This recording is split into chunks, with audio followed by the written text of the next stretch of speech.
aujourd'hui, nous sommes là, c'est vraiment un honneur pour nous, puisque nous savons que le système de l'agriculture intensive, pas méconnu, pas mal connu, mais malheureusement mal compris et mal divulgué. Donc notre rôle aujourd'hui en tant que journaliste, c'est de pouvoir avoir les meilleures informations, les bonnes informations et de pouvoir les vulgariser à qui on va.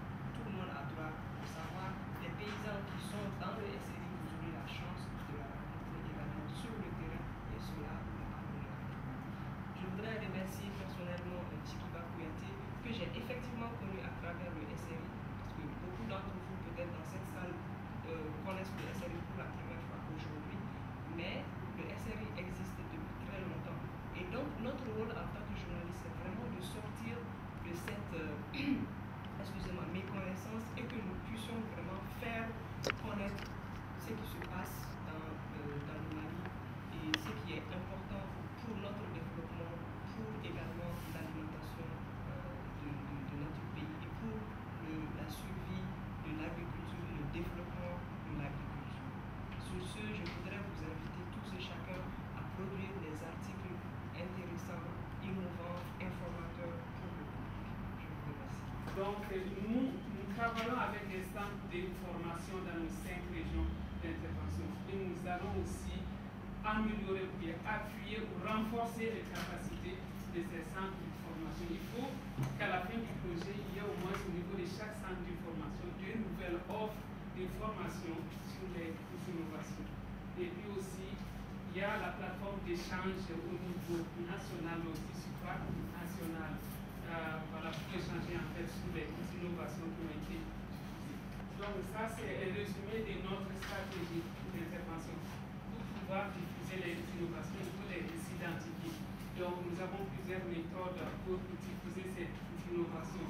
On organise des concours, on échange avec les producteurs sur les innovations, parce qu'il y a des innovations qui existent aussi au niveau de nos producteurs, mais qu'on ne connaît pas.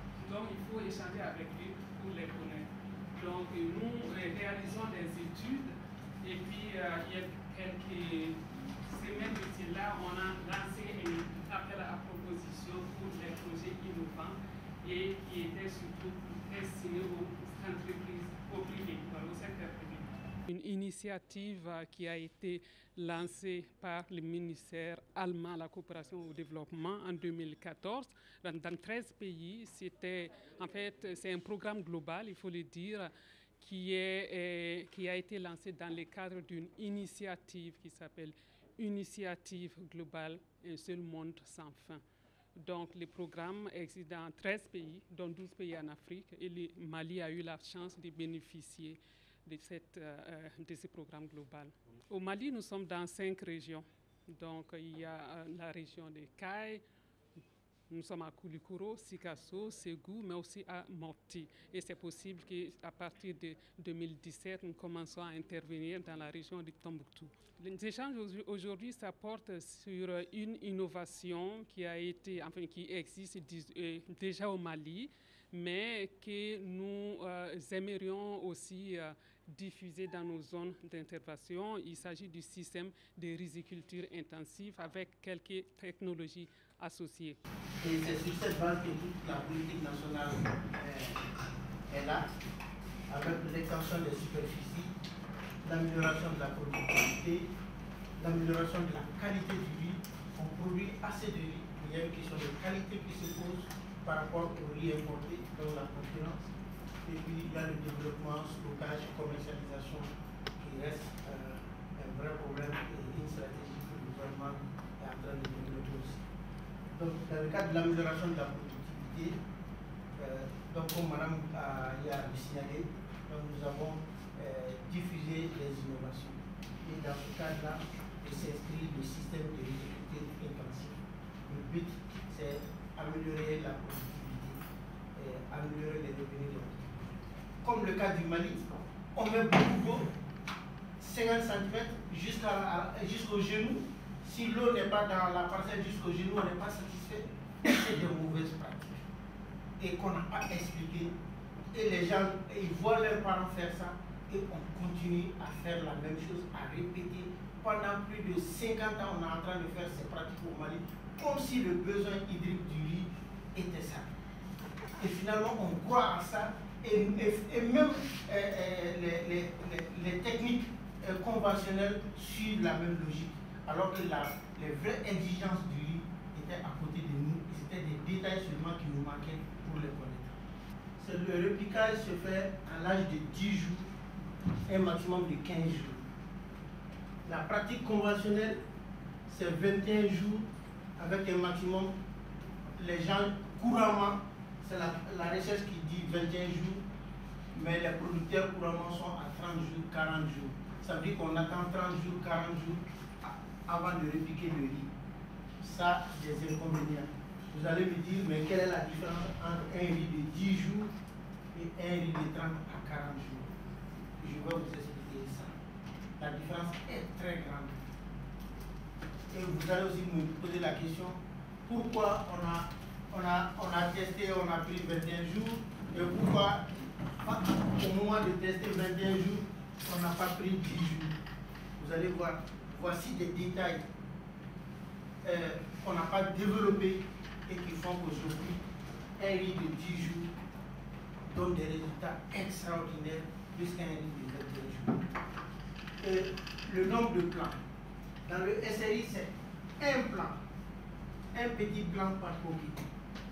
Et dans la pratique conventionnelle, c'est 3 à 4 plants ensemble. Voici un exemple de SRI.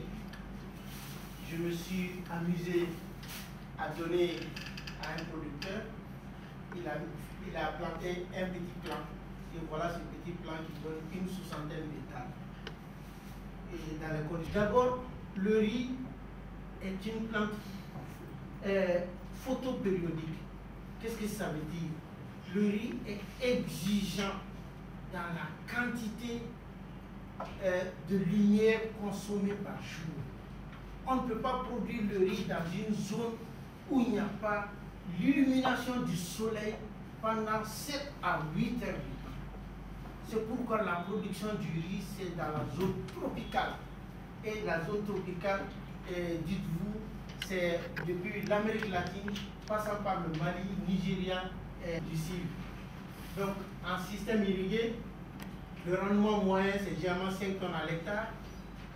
Et dans notre cas, nous avons travaillé et sur l'ensemble, notre rendement moyen était à 7,5 tonnes à l'hectare. Ça veut dire que d'autres ont eu 9 tonnes à l'hectare, 10 tonnes à l'hectare, d'autres ont eu 4 tonnes à l'hectare, mais la moyenne c'était 7,5 tonnes à l'hectare, avec un taux de croissance de 50%.